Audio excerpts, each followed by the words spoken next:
20대 대통령 선거를 앞두고 차기 대통령 후보들에 대한 관심이 점점 뜨거워지고 있습니다. 각 언론사들은 벌써부터 차기 대권 장룡들의 지지율을 분석하며 차기 대권을 거머쥘 사람이 누구인지 점치고 있고, 또한 국민들도 이러한 사실에 많은 궁금증을 가지고 있습니다. 윤석열 검찰총장은 1960년 12월 18일 윤석열의 고향인 서울 서대문구 연희동에서 출생했습니다. 올해 2020년을 기준으로 하면 윤석열 나이는 59세입니다. 아버지는 윤기중 연세대학교 통계학과 교수이며 어머니 또한 이화 여자대학교에서 교수로 재직했던 경력이 있어 소위 말하는 교육자 집안이라고 할 수 있겠습니다. 윤석열은 서울에서 출생하여 쭉 서울에서 학교를 졸업하였습니다. 서울시 성북구에 위치한 대광초등학교를 졸업하고 중랑구에 위치한 중랑중학교, 은평구에 위치한 충암고등학교를 졸업하였습니다. 졸업 후 79학번으로 서울대학교 법학과에 진학하여 본격적으로 법조인으로서의 초석을 다지기 시작했습니다.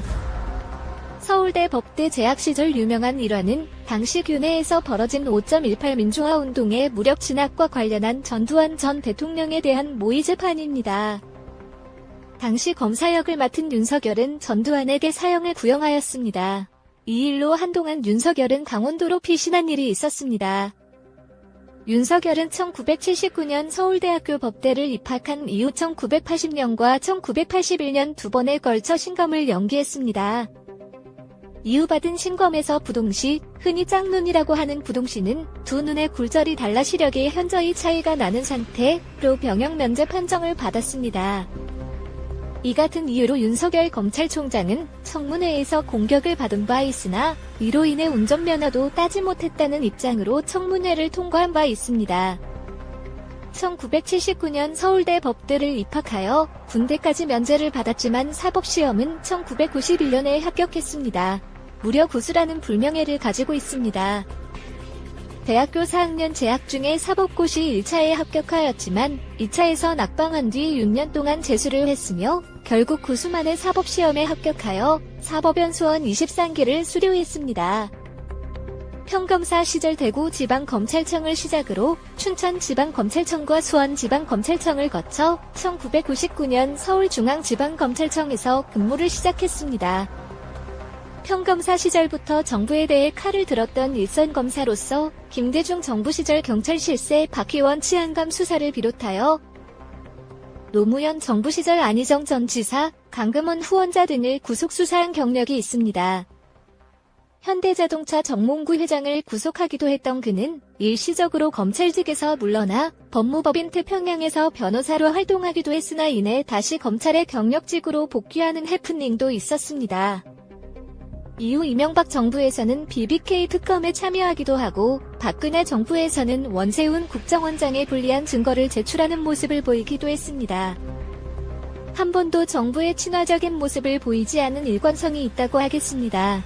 이후에도 윤석열 검사의 수사는 계속되었습니다. 고지어 터진 최순실 게이트에서 이재용 삼성전자 부회장을 구속하는가 하면 국정원 댓글 사건과 다스의 소유주 관련 이슈를 통해 결국 이명박 전 대통령을 구속하는 일도 있었습니다. 뿐만 아니라 전 국민의 관심이 모였던 승리의 버닝썬 사건과 정준영 게이트도 지휘했으며 사법농단 사건을 수사한 바 있습니다. 2019년 6월 17일 문재인 대통령이 차기 검찰총장으로 윤석열 검사를 지명합니다.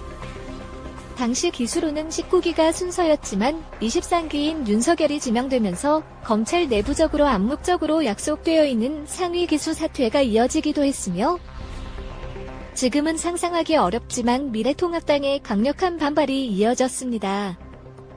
인사청문회에서 여러가지 검증 끝에 윤석열 검찰총장 임명에 대해 현재 미래통합당의 전신인 자유한국당과 바른미래당에서는 채택 거부 의견을, 정의당은 유보 의견을, 민주평화당과 더불어민주당은 적격 의견을 제시해 청문보고서 채택이 거부되었습니다.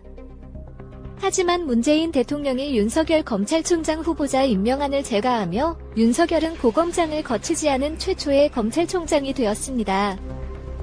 윤석열 검찰총장의 재산은 고위공직자 재산 신고 내역을 통해 알 수 있습니다. 그의 재산의 상당 부분은 예금이었고 금액은 51억 8,600만 원이나 이 중 본인 앞으로 되어 있는 예금은 2억 수준이고 나머지는 아내 소유의 예금이었습니다. 이렇게 많은 예금을 가지고 있을 수 있는 이유는 윤석열 아내가 그 유명한 김건희 코바나 콘텐츠 대표이기 때문입니다. 이외에도 12억 상당의 건물도 있으며 이 또한 아내 명의로 되어 있습니다.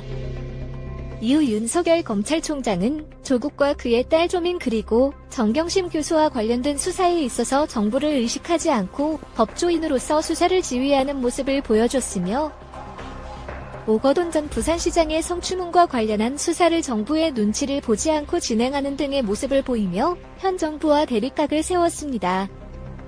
2020년 법무부 장관으로 임명된 추미애 법무부 장관과 대립하는 모습을 보이며 야권의 차기 대선 후보로 거론되고 있으며 야권에서는 이번 대립으로 사퇴하는 것을 오히려 환영하는 분위기를 보여 임명 당시의 상황과 많이 반대되는 모습을 보이고 있습니다.